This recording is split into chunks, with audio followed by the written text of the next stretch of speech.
From the New York City area, welcome to the Badass Counseling Show, where the master badass himself, Sven Erlandson, takes you deep and gives balm for the soul, baby.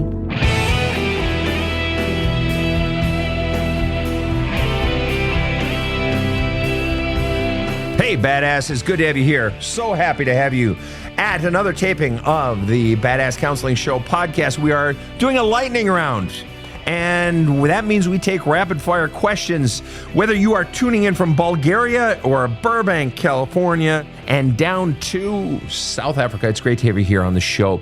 We're taking questions live from people tuned in to us on TikTok, on Facebook, and up there on YouTube.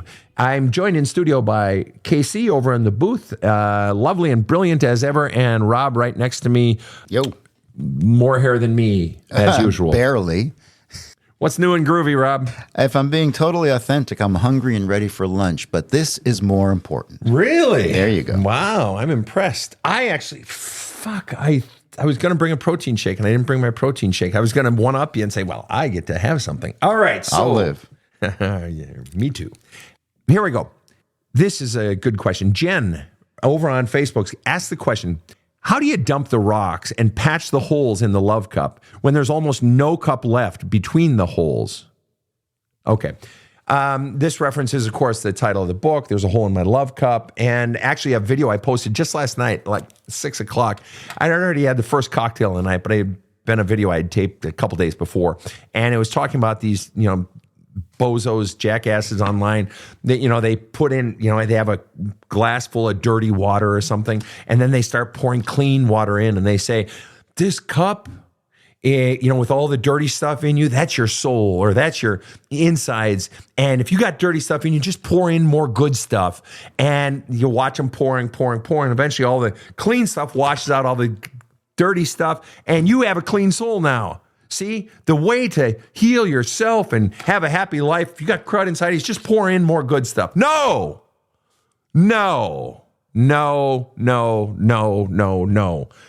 like the worst fucking amateur novice shit ever. It makes for a clever, visual imagery shit, right? Oh, wow, look, the clean water is getting ready to, no. And what I do in the video, I take a clever little turn on that, and I say, dirty water, that's not soul pain. That's, I had a bad fucking day. That's, fuck, I got a dent in my car. No. Soul pain is when you got fucking rocks in there that no amount of water or good stuff poured in is going to wash away. It's manure. It's maggots. It's dirt. It's dog crap. That's real soul pain. And you don't wash that out just by adding in more happy stuff.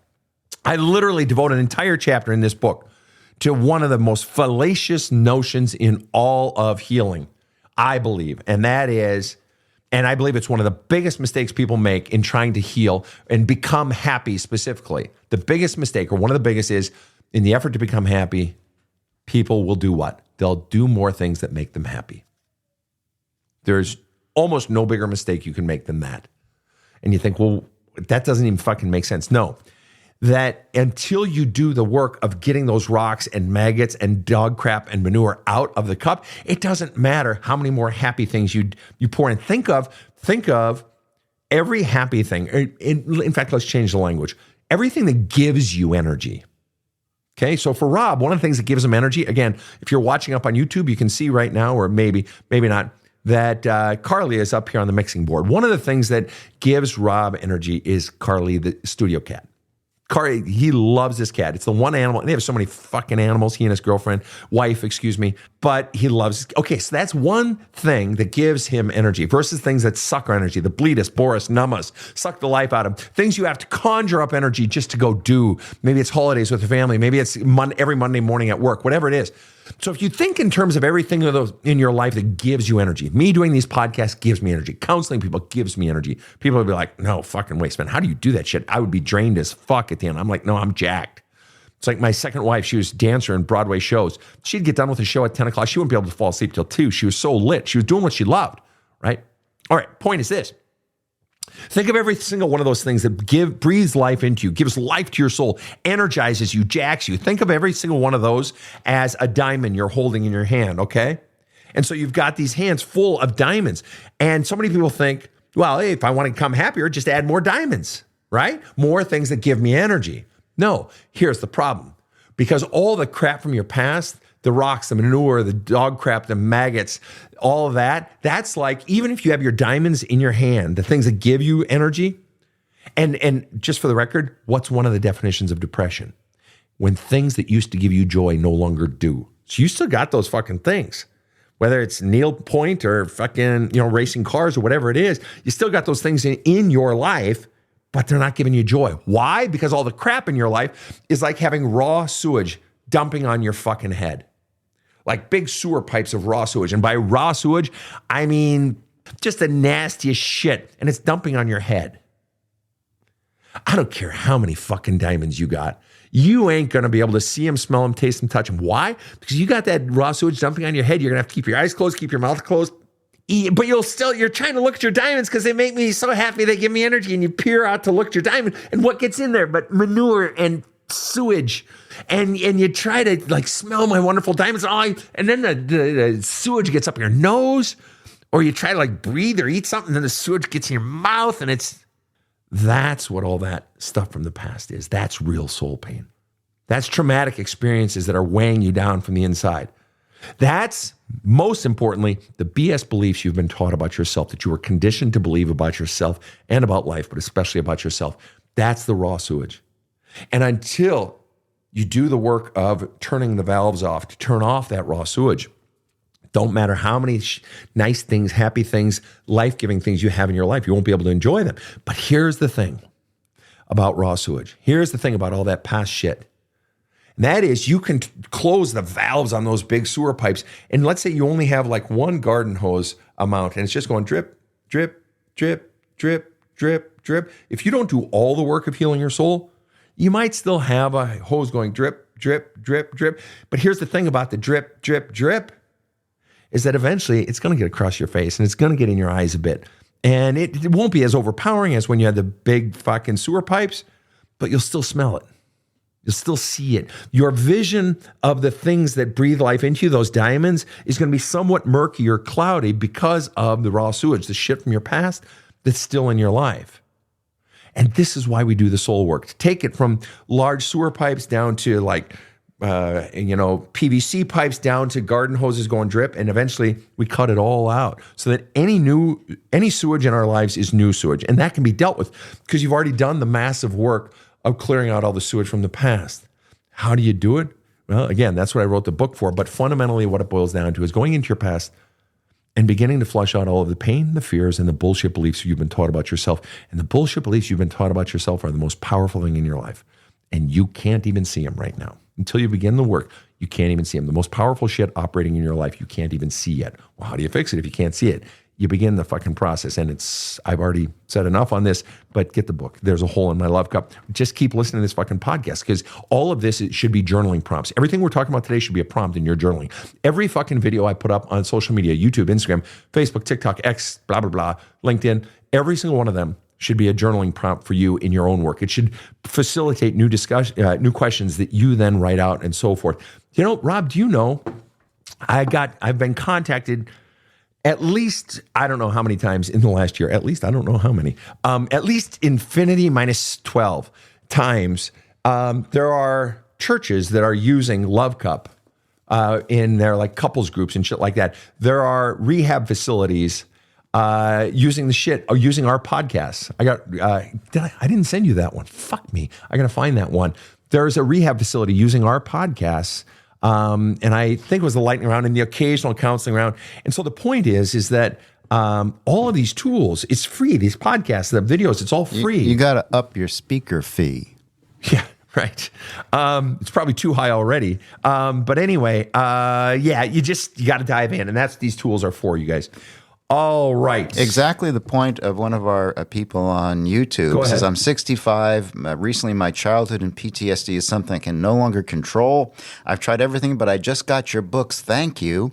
My question is, how do I heal alone? I think you've just kind of answered that. Yeah. And you know what? I really love that. Who said this? Taya. I really love that you said that, Taya, because this is such a huge issue right now. In fact, KC and I were just having a conversation about it. KC built an $80 million company, and she's really fucking brilliant, not just business-wise, but creatively. And I was talking to her about this, and we talk about it regularly. You and I have even discussed it, Rob, that there's such a mental health crisis, soul crisis, spiritual crisis, whatever language you want to use, that there's not a lot of resources available for a lot of people, and or it's too expensive, or it's just not geographically accessible, or in some cases, it's just not very good. They're getting it, but it's not pushing them and challenging them. People out in rural areas, like I was born in, a small town, 600 people, shit like that. There are just so many things, blockages to people doing it. And that's why I create these resources. All this free stuff, you guys, the 800 videos, the podcast, all the free articles on the website, all the time Rob puts in. All of this is so that you can do this shit on your own. I got myself out of a 12-year suicidal depression. I did not have a therapist who could really help me, and I had to do it myself. And that's what all these tools are designed to help you do, because you can do it yourself. And here's the best part. And this is the most critical aspect of self-healing. And I really fucking believe this. Change can be immediate if you go deep enough. Transformation can be immediate. As in, this shit doesn't have to take forever. The deeper you go, the faster you are accelerating the process of healing. I absolutely and unequivocally believe that. So if you're just going into counseling with your therapist or your psychologist or whatever, and you're just talking about this last week, every week, it feels good to have somebody to talk to and blow off steam about your last week. You got to go deeper, people, because you're not solving the root issues at the heart of your problems today. And the root issues are those messages from childhood, etc. Go ahead, Rob. You want to say something? Taya just had a short follow-up. Now my family shames me even worse. Why? What was the opening sentence? Once you flush out all that past garbage, now my family shames me even worse. Right. And what do I mention? What do I talk about in the book? And I was just mentioning in the last episode that we did, 3 things happen. The more you have the courage to be, say, do, and become on the outside who you really are on the inside. After you get out all the crud, all the shit of all the other messages, and you finally begin to discover who you are. And you desire to not just be it on the inside, but begin to express, push out, be on the outside, live an integrated life that my interior and my exterior are integrated. The more you do that, 3 things happen. 1, you start to lose people and or walk away from people as this person is experiencing. What's her name? Taya. As Taya is experiencing, my family is being even bigger jackasses to me and hurtful. They're pushing you further away, or they're keeping you close. They can punch you, basically, metaphorically speaking. So you start to lose people, then you begin to gain people who love who you're becoming. 3 magical shit just starts to fall out of the sky. And I know people say, oh, that's woo-woo, kumbaya, namaste bullshit. I'm saying, oh yeah? Prove me wrong. I guarantee it if you do the work. So anyway, yes, Taya, of course they're demonizing you even more. Why? You're changing. They don't want you changed. People who knew you, who you are, people are married to the idea of who we used to be. Why? You're in your place, probably serving them, or you're the family shit stick, or whatever it might be.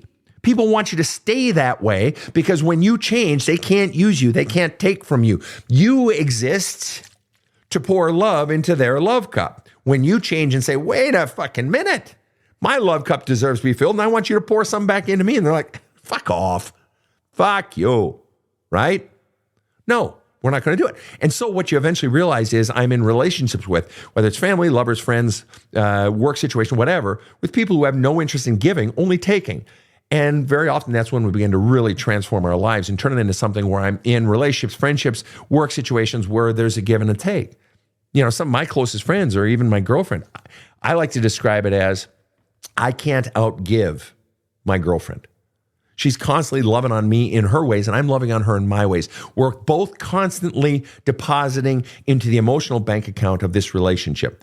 So if she's going through a hard time and needs to make a lot of withdrawals, it's like, I'm cool with that because she's been making so many deposits, and I've been making deposits. And there are days when I'm just a cranky fuck, right? And she gives me grace, you know, she just gives me patience. Or sometimes she'll just say, okay, you need to shut the fuck up today because, you know, which is funny. And some days I have to say, listen, sweetheart, no, you don't get to act this way today. This is not okay. And you know why, because X, Y, and Z. But the point is we're both so invested in that emotional bank account, this relationship bank account, so to speak. I'm not talking about money, that we're both, although at times I am, we both invest, you know, in each other financially and so forth. So the point is, yeah, the more you become your authentic self, you are going to lose people. And that is very often what keeps people from wanting to become authentic because they fear losing people or they fear realizing I need to walk away from some people. And as I said in the last show, one of the hardest things to do in life is to walk away from someone you love. All righty. Next question. My husband is an addict. What advice can you give for that? Presumably you're asking, what advice can I give you for that? First piece of advice I can give you is to get into spouse of addiction, some sort of group. If not counseling, for sure a group. Groups, you guys, can be so powerfully effective. If you are looking for groups for pretty much any sort of mental illness, family group, families of, whatever it might be, or addiction, families of alcoholics or what have you. One great resource, if you're in North America, is NAMI, NAMI.org. Great resource. And of course, the Google. There are many things, but I recommend getting into a group. That's the first thing, because the bottom line is if you're dealing with someone who has an addiction, which is quite common, being able to talk about it and hear other people's stories is comforting, but it also helps to heal you. But I've found that when it comes to addiction, I consider it sort of like dealing with extreme takers, what some people call narcissists. And that is, I believe in strong boundaries and that your needs need to be met. And it's in any relationship that you are in, are your needs, wants, feelings being met and honored? And if they're not, you need to be standing up and not backing down. And if they continue to not be, unfortunately, you're going to be asked with the question, should I stay or should I go? Right? Kinks? No. Is that the Kinks, Rob? The Clash. It's not the Kinks. No? Okay. Anyway, but you love the person, so you want to stay even if they are an addict. But the most important thing is flushing out all of your pain daily. And it's an ongoing thing. But, and making your needs, wants, and feelings vocalized for your partner, for your husband. They need to know what your wants are, and you need to hold them accountable for meeting them. And you may come to the point where you're just exhausted by trying and you get sick of trying. And then there's that ugly decision of, do I walk away from this person? One little nuance regarding addiction. One little nuance. And I stumbled upon this years ago. I can recall having a conversation with a client once, and I said, with your addict, what's the best part? What's the worst part? Standard questions. And, I hate when they're in the throes of the addiction, et cetera, et cetera. And I said, I'm not convinced, though, that that's what you hate the most. And this woman said to me, what the fuck are you talking about, old man? And I said, I don't think that's what you hate the most. I don't think what you hate the most is when they're using. I think what you hate the most is when they're not. Sven, that makes no fucking sense, because those are the times I love. And I wish there were more of those. I said, but that's the point. When they're sober, they are not making the decision to get in rehab, stay in rehab, and stay on the path. It's when they're sober that they make the decision to have that first drink, to have that first snort, to go to the track, to whatever their addiction is. It's when they're sober that they make that decision. When they're sober is when they have the most hope of change. When you have the most hope of change, they're not going to make those fucking decisions when they're high or when they're low or when they're loopy or tripping. No, that decision gets made when they're sober, and it's made and stuck to when they're sober. So in a way, the bigger anger issue, hatred potentially even that you have is for the sober person. And that's kind of illuminating. It's like, fuck, that's right. And that's where you have the chance to make the inroads and to hold them to it. And you have to hold them to it in any situation for your own needs to be met. Because if your needs aren't being met, then at some point you may have to have that come to Jesus conversation with yourself of, shit, do I really want to live this way? And extricating yourself from a relationship with a person who's under the throes of addiction, oh boy, that's hard. It's hard because we get addicted to people as well. You might be addicted to that person. That's not specific to people who have their own addictions, that we get addicted to them as our lovers, but it's anyone. And that's, so you've got the self-work to do, and doing more of that self-work will help you get clear on what the fuck you really want to do in the context of this relationship, Red. So thank you for that question. Much more to come right after this short break. So I was telling a buddy of mine how he seems happier. He told me about the book that changed his life. So I bit. I went to the Badass Counseling website and downloaded There's a Hole in My Love Cup audiobook. I started listening to it on my commute home from work, and holy cow, it was a Louisville slugger to the face. I literally sat in my car in the driveway night after night, listening through to the end of a chapter or doing the journaling exercises. My wife started to see changes. I started to change a lot. My default response stopped always being anger. Now, I manage a team of salespeople, and I changed as a leader. I was listening more, not always just reacting. When their numbers started going up seemingly out of nowhere, I knew what the reason was. There's a hole in my love cup is now required listening for any person on my sales team or working for me, and I gladly buy it for them. You gotta listen to this book. This show provides soul counseling intended to entertain and inform and is not medical advice.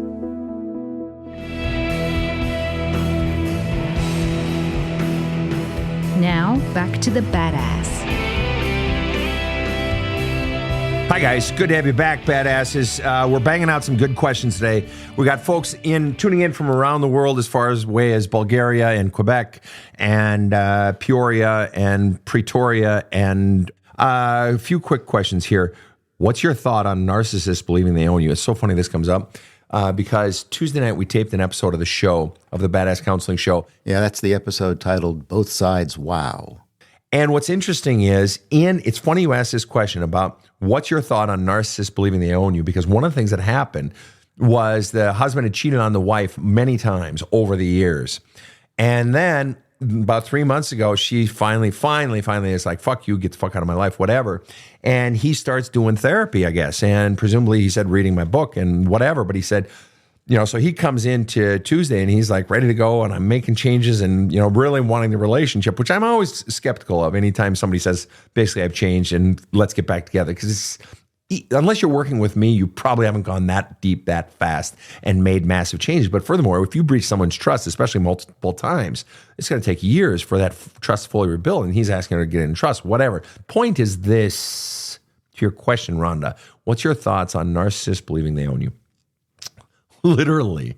So we're taping Tuesday night, and the wife says, just this morning, was it just this morning or the night before? I think it was that same day. Yeah, it was just the morning. We were taping Tuesday evening, Eastern time, and earlier that day in the morning, she was sitting on the bed in the bedroom, and he comes and stands between her legs, looks down on her, and says, I own you. And she says, I fucking remember exactly what he said. He said, I own you. He says, I said, I own your soul. Oh yeah, that's an improvement. And I even said, you guys are like Christian folk here.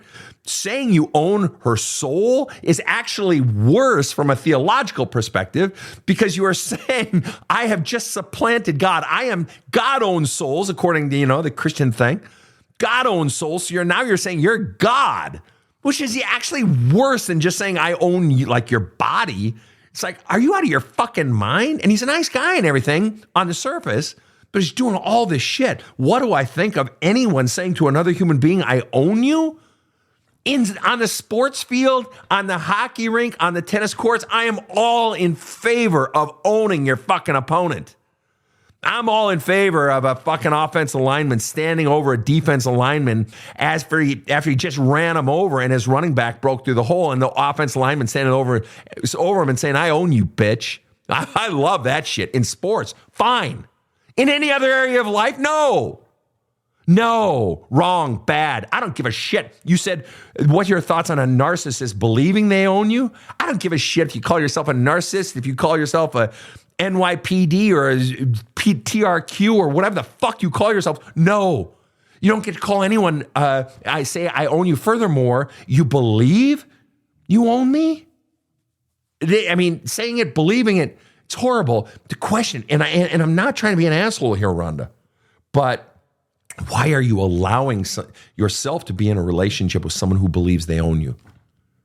What's one of the first things we teach people if I'm dealing with a new client, let's say, and they've been a victim of abuse, let's just say, what do? Well, I get all the pain out and all the trauma out, and we're working on that. Simultaneously, what are we most trying to teach them? The word no, the word boundaries, the words like, you're just so glomming onto them and that you'll give up everything just to make them like you, all right? You have no boundaries, that you're terrified to say no. You're terrified to stand up for yourself, right?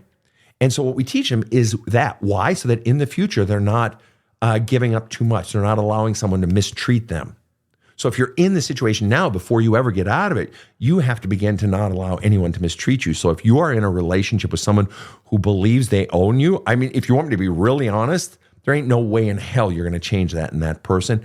Get the fuck out, period. Get out. You do not want to be in a relationship with someone who believes they own you. All right. I know you got a question for me, Rob, but there's one here right now that is really in the same sort of genre in terms of what the answer is, and you guys can probably guess my answer. Shauna on TikTok asked the question, what do I do now? My husband is verbally abusive with the kids, and CPS is now involved. Get out. Get out. Good. Keep CPS involved. Get fucking lawyers involved. That verbally abusing kids, anything kids, abusing kids verbally, anything bad, abort, get the fuck out and get those kids away from him. And, gather up your evidence and get a good fucking strong lawyer. Not okay. Not okay. All right, go ahead, Rob, with your question. Same sort of topic. Linda says, I'm 37. I got back in a relationship with the father of my child. He was abusive, verbally and physically. He cheated on me throughout our 5 years together. Am I crazy for giving him another chance? He suffered so much abuse as a child and is so damaged and wounded, I feel obligated to stay with him. Okay, this is great. This notion of, and I see it with kids who had parents, oh, my dad had a horrible childhood. Oh, mom was beaten by her mother, all this. And so, their treatment of me is, hey, it's not as bad as they had it. Or I really should be understanding of them. No. I mean, you can be understanding of someone. I don't give a fuck. But that in no way justifies them being cruel to you. So you say, I feel obligated. You use the word obligated. Okay, that's already, you've sort of answered your own question. You're basically saying, I don't want this. I don't want to do this, but I feel bad for him. Do you know what that means? Based on your language, what you're saying is his feelings and I feel bad for him and his past. His feelings are really important. They're significant. And my feelings are less important. I don't want this. I don't trust him. He's hurt me so fucking badly. I don't want to, but I feel bad for him. And I'm sure he's playing that fucking violin like, my past. Crying those crocodile tears, right? Fuck that. And I get that it's hard. I've been cheated on before in a long-term relationship. I get it. But what choice do you have? But here's the thing. You say, am I crazy for going back into it? The answer is no. No. That doesn't make you crazy. I know what you mean. You're using it euphemistically. But is it crazy? No. I've had clients go back 5 times. I've had clients go back 13 times. I literally had a client. How many was that? Like 17 times. Literally separated, then went back in over the course of whatever it was, 30 years, whatever it was. We have to keep going back. We don't have to, but sometimes we have to keep going back. Why? Because the pain hasn't gotten bad enough. That your pain threshold is so fucking high. Your ability to keep giving or to go back into something, even though you've been put down, abused, taken advantage of, that your pain threshold is so high that you can take more. I can take it, and I can take it. One of the primary differences between happy people and unhappy people is that unhappy people define strength as I can take it. Happy people define strength as no. Having the strength to say no. Strength isn't about how much you can take. Strength is about having the courage to stand up and say no and have boundaries and so forth. Now, there are times when we got to, take it. So yes, there is some strength in that. But for the most part, the unhappiest people are the ones who don't have the strength to say no. They just keep eating it and eating it and eating it. And that's what you're doing. That's what you're doing. And so if you want to go back in, go back in. But eventually you're going to reach the point. And I'm sure he's saying he's changed and hallelujah, praise the Lord, I've changed and all that. I'm sure he's saying that, and you may have to go back in again, or maybe even twice more before you realize, shit, nothing's changed, nothing's going to change. That in all likelihood, he's going to slide back into his old patterns and break your heart again and hurt you again, in all likelihood. Not necessarily guaranteed, but if I were betting on it, yeah, that's what I'd bet on.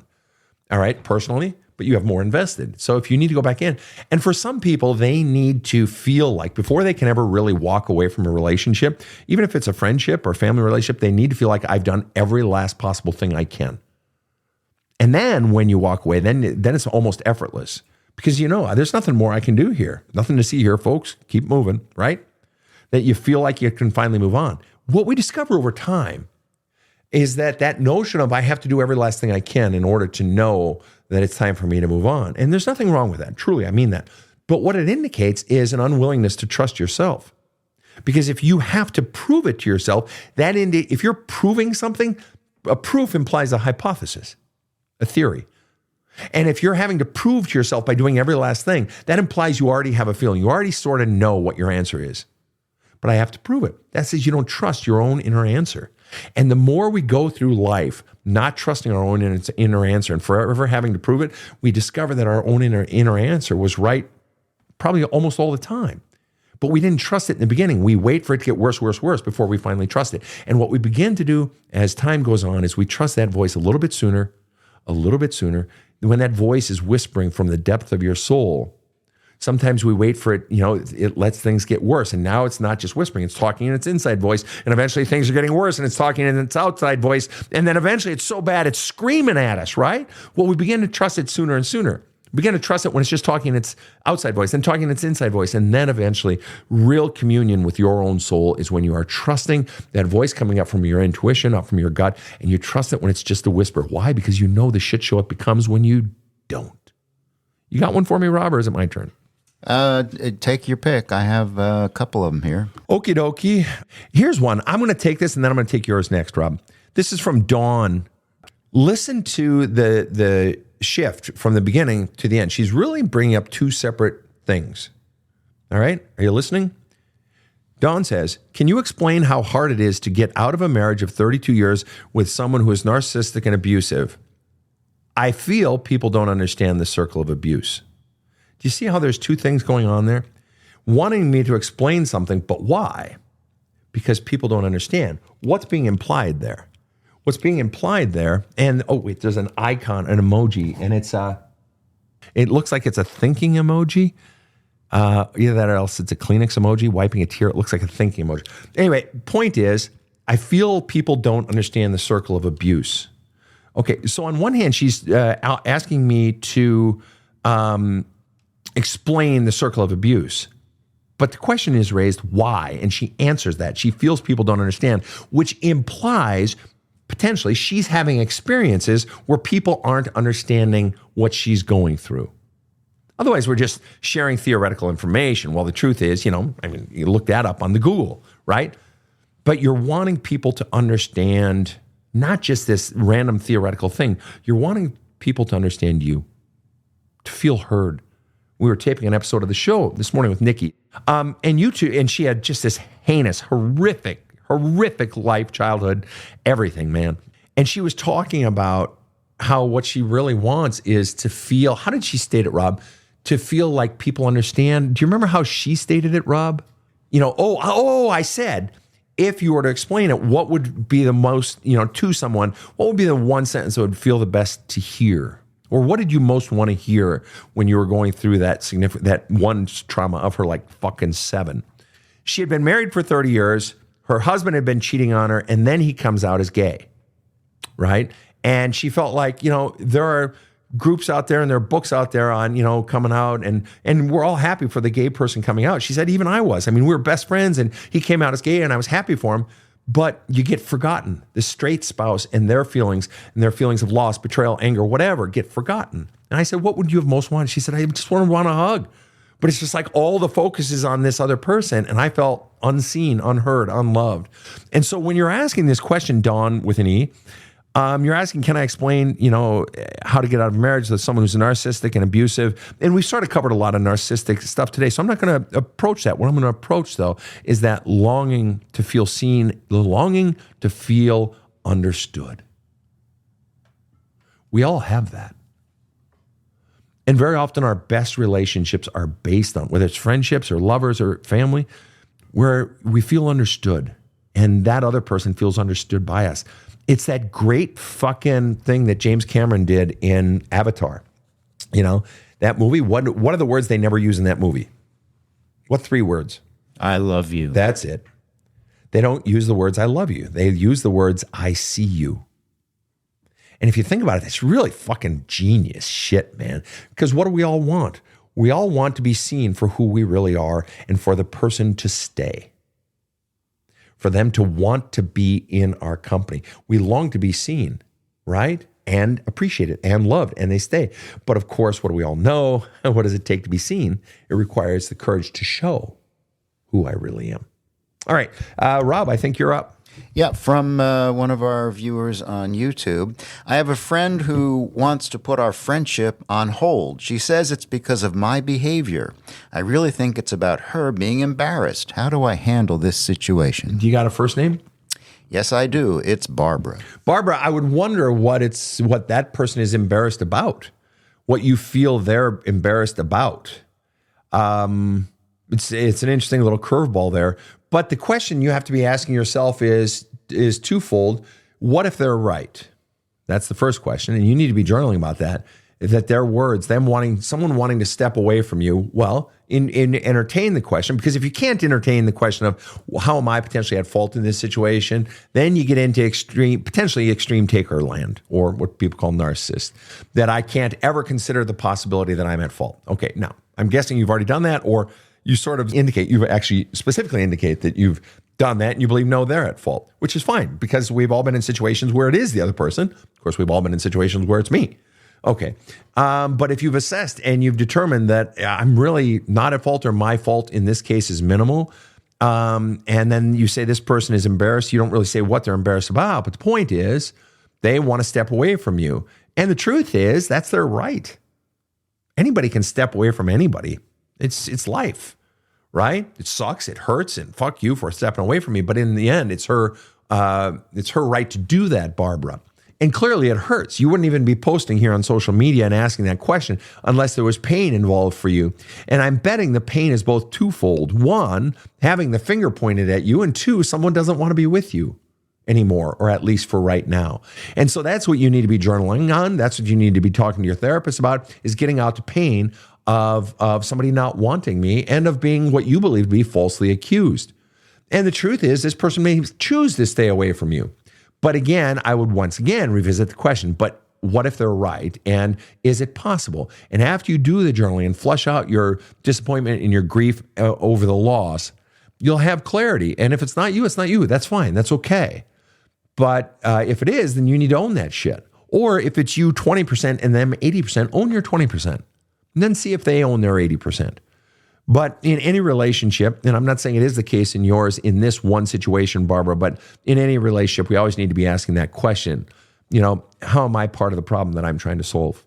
Was there a follow-up, or was that it, Rob? That's it, my friend. All right. We'll take a few more here. Soulful Odyssey says, what? Sven, you just jacked my brain. Multiple exclamation points in those 7 exclamation points. Someone wants to stay away. It's okay, but eye-opening. The notion that someone wants to stay away, I guess that jacked their brain. Sven being Sven, I've had so many people want to stay away in my lifetime. So it's good. And there are people I've wanted to stay away from. I had to confront a dear friend of mine. He was a priest. We went to seminary together. And I had to say, listen, man, I'll just call him Jimbo. Odd name for a Catholic priest. But I said, Jimbo, dude, I love you, man, but it's always about you. And I love, helping you with your shit, talking, listening, and so forth. But when do you invest in me? And you know what he responded with? Motherfucker, do you know what he responded with? He said, you're right. I do need to listen more with you, Sven, than you do give me that. That was like fucking 25 years ago, whatever. Anyway. Sometimes the simplest things are the most impactful. Yeah. But it's hard to do. Just put my nuts out there and say that to a dear friend and make my needs known. And, so that's, yeah. Here we go. Why does someone constantly lie? Like big and small lies. There are any number of reasons, but usually someone lies. If we're just boiling it down to brass tacks, if someone's lying, and especially with children or children who happen to have gotten really large and have a job and a family, in other words, adult children. But when people are lying, they're trying to do one of two things, or potentially two of two things: gain something good or avoid something bad. So I know when I was a young guy, 8, 10, 12, 14, 16, 18, hell, into my 30s at least, I would lie a lot. And my form of lie was inflation, exaggeration. I wanted attention. I had grown up in a family of 8 people, 6 kids. And there's only so much attention that a mom and a dad can give to 6 kids, let alone when dad was a bit of a attention whore himself. One of the finest men I've ever met. But he talked a lot. Why? to get the positive, to get the attention, spotlights on him. So you're competing with your old man when it's his job to be given, but he was a great guy, but that was his one character flaw. And so I would lie, exaggerate things. Why? To get attention. Now, the other situation where people will lie is to avoid getting in trouble, right? And how do children lie? What's the classic child lie when you know they're lying their fucking ass off? And some people do it even in therapy, or so they'll do it, going through a divorce or whatever. Lie, what is it? What's the classic child lie? You catch them with like their hand literally in the cookie jar, or they just, you just notice the cookie's gone and they're running out into the other room. And you go in and you say, Billy, where are the cookies? What do they say? I don't know. I don't know. And that's how it's a lie, right? And that's how a child will lie. They don't want to come right out and say, I did it, because they'll get in trouble. They don't want to say, I didn't do it, because that would be a lie. But they're telling the lie of, I don't know. It seems softer. And a lot of times adults will do that too. I don't know. But the point is this. If someone is constantly lying, they're trying to get something good or avoid something bad. And when you ask that question, Juicy Jackie 1, why does someone constantly lie, big and small lies? It's those two things. They're trying to get something from you constantly, and they're trying to avoid your wrath. And at some point, we grow exhausted of that. People who don't want to take accountability for the bad that they do, and people forever taking the good from us. And that's when we walk away from relationships. All righty, Aphrodite. You got one for me, Rob? Yep, I do. All right. I'm obese. I eat too much. I want to go to the gym, but I also wish never to push my limits. That means I'm neglecting myself. I think about doing bariatric surgery, but that brings up old emotions from criticism of my discipline from family.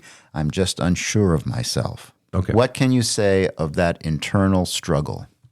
Well, that internal struggle, of course you have it.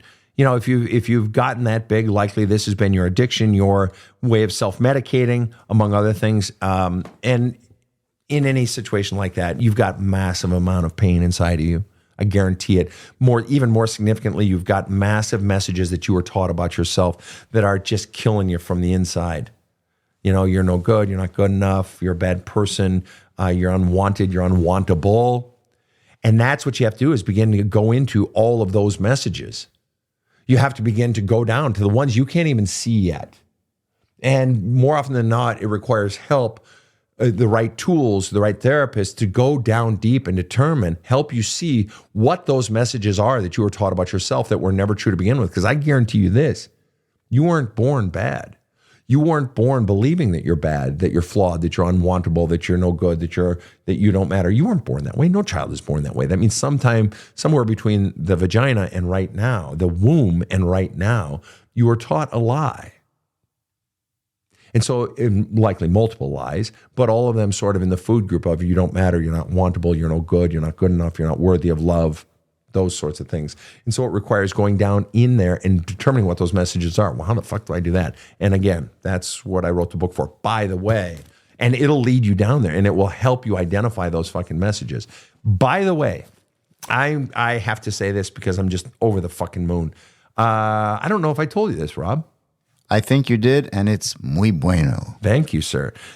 Two things. One, he went over to Spanish there because, first of all, the Spanish translation of There's a Hole in My Love Cup will be out within the next few weeks here, and we're very excited about that on audiobook, on paperback, hardcover, and then ebook will come about a week or two after that.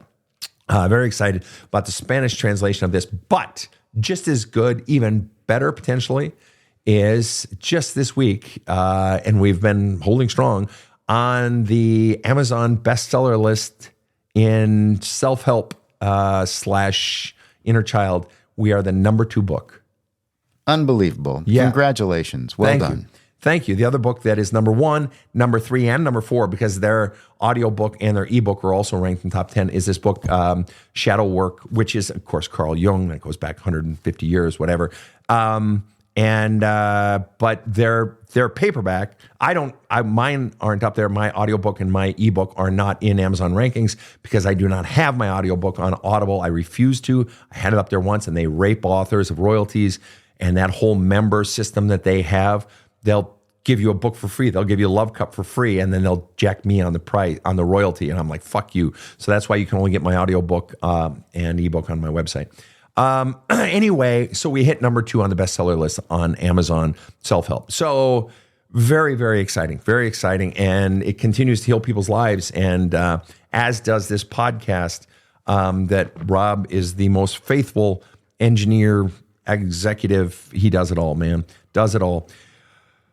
All right. So did we nail that question yet? Yeah, I think so. Great. Okay. Then we're going to take just one or two more here, folks. All right. Here we go. How to know your needs are legit, not trauma-based or unrealistic. That's actually a great question. In other words, how do I know what's coming from my real self versus coming from some adaptation or a reaction to pain in my past? And this is actually, it's a somewhat tricky little question, but there are a few answers and they all play into it. It's not just one of them. Does it come from a place of anxiety? Does this decision, so you're at a crossroads, it's either choice A, choice B, or choice C. Which one produces or comes from a state of anxiety? Produces anxiety especially. That you're getting all worked up. Should I? Shouldn't I? I'm not sure if I should. Okay. Very often, anxiety and calm is one of the surest ways to be able to tell whether or not it's your authentic self speaking. And if it brings a state of calm, it is your authentic self. If it brings genuine enthusiasm or calm, that's your authentic self speaking. If it comes from fear or produces fear, it is not your authentic self. Now, to which the entrepreneur says, well, me building this business is exciting. I'm energized. This is totally what I feel called to do, but I'm scared as shit. Well, that's a different type of scary. That's where you chose to get on the roller coaster at the amusement park. And you know that tick, tick, tick, tick, tick, tick, tick, as you're going up that first hill is scary as shit. But you want to be there and it's exciting because you're ready for the loops that all are coming ahead. That's a different kind of fear. All right. So one, does it produce calm? Does it produce enthusiasm? If it produces only more anxiety or it's coming from a state of anxiety, I'm doing this because I should, or I'm doing it out of obligation. That's one way to tell the difference. But the really simplest answer beyond that, and I personally come back to that question a lot. Which path is going to bring me a sense of calm or a sense of freedom or a sense of enthusiasm? That's me. That's my authentic self. It gives me energy. Remember when I was talking earlier about the diamonds and raw sewage? That path which gives you energy is your authentic self. That path which feels like obligation, bleeds you, bores you, numbs you, you have to conjure up energy to do. That's not your authentic self, no matter how obliged you think you are to take that path. But here's my quicker answer. How to know your needs are legit, not trauma-based or unrealistic? Flush out all your trauma. Flush out all those memories in your past that have an emotional charge attached to them. Pain, sadness, anger, grief, melancholy, rage, hatred, feeling neglected, whatever the feelings are. Go back and decharge all of those emotional charges from your memories. Do that more and more and more and more, and you will be acting from a centered place. Your path, your calling, your decision will rise up from a place of not trying to figure it out, not wondering, not hoping, but a place of knowing. The more you get all the crud that is blocking that voice, all the pain and trauma and shit from your past out, the more you just have a sense of knowing. And it comes from this calm place of just centeredness, just like, boom, I know this is it. I know this is what I got to do. Or what I want to do, not got to do, but you get what I'm saying. Sven, I got to give you this one because this person needs a comforting word. Okay. I'm just the limits of parental misery inflicted on kids. I'm stunned. Okay, go ahead. All right. When I was a small child, my father would punish me by breaking my toys. I'm 54 and still feel the effects. How can I journal and begin to drag this shit out of my love cup? Right. Did you see that video that was on, I know it was on TikTok. I don't know if it was on other sites. This boy, let's say he's 15, 18, I don't know. And you see this backyard, and in the backyard, there's this like mountain of video games. And the dad has the riding lawnmower, and he's right in front of the mountain of video games, and he's going to drive over it. And the boy is just pleading with his father from the other side of the mountain of video games. And he's just like, you can't do this. Please don't do this, and et cetera, et cetera. And the person videoing it is presumably the older brother laughing his ass off. And the father's just like, blah, blah, blah, berating the son. And then he drives right over it and mauls all the games. And I had numerous people, this came about a year and a half ago, and I had numerous people ask me, Sven, what are your thoughts on this and so forth? And it's just brutality, man. It's breaking a child's toys when they're little. What the fuck? What kind of sick fucking shit is that? That is someone being so fucking hurt, has so much fucking pain and rage inside of them that I'm going to hurt this child. And I'm going to do it repeatedly. And I'm going to do it in a really savage way. I'm not going to touch the child because, well, then, protective services come and take me away. I don't want to go to jail. So I'm just going to break your fucking toys. I'm going to exact hatred onto you. And that's what it was. And don't think it wasn't. It was malice. It was hatred.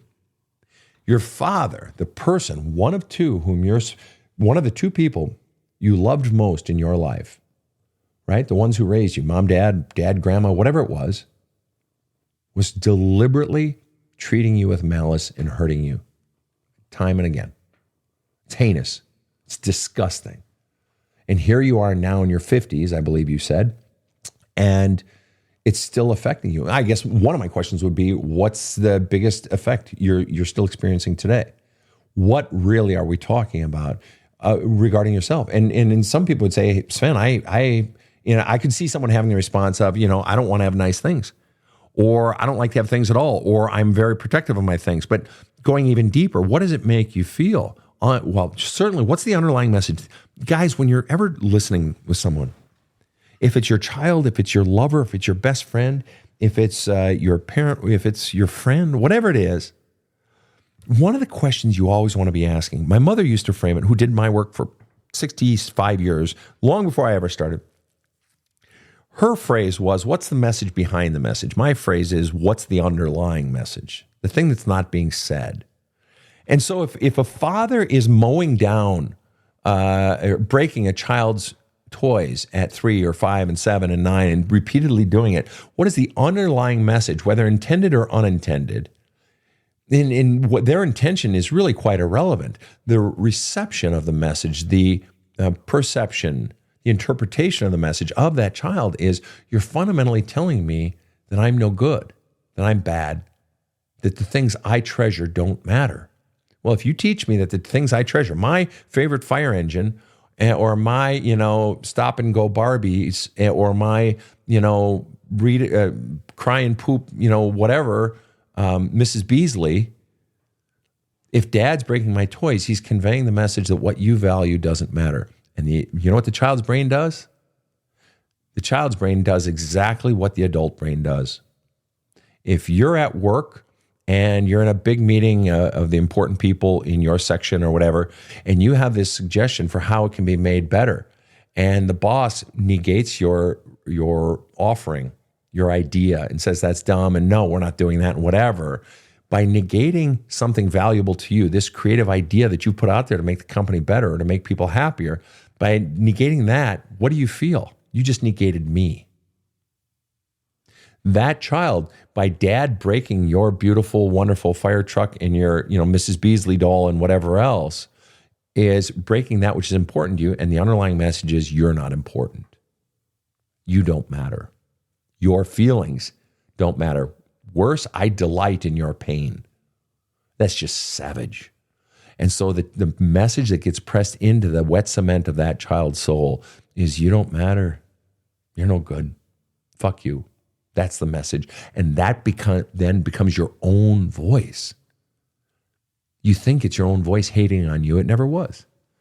No, that was your dad's voice. And so even the effects then is that's going to undermine every single decision in your life, if not outright drive it, that you'll either choose things that negate your value, or you will spend a life trying to forever prove your value because you don't believe it inside, or you'll keep people distant from you. Why?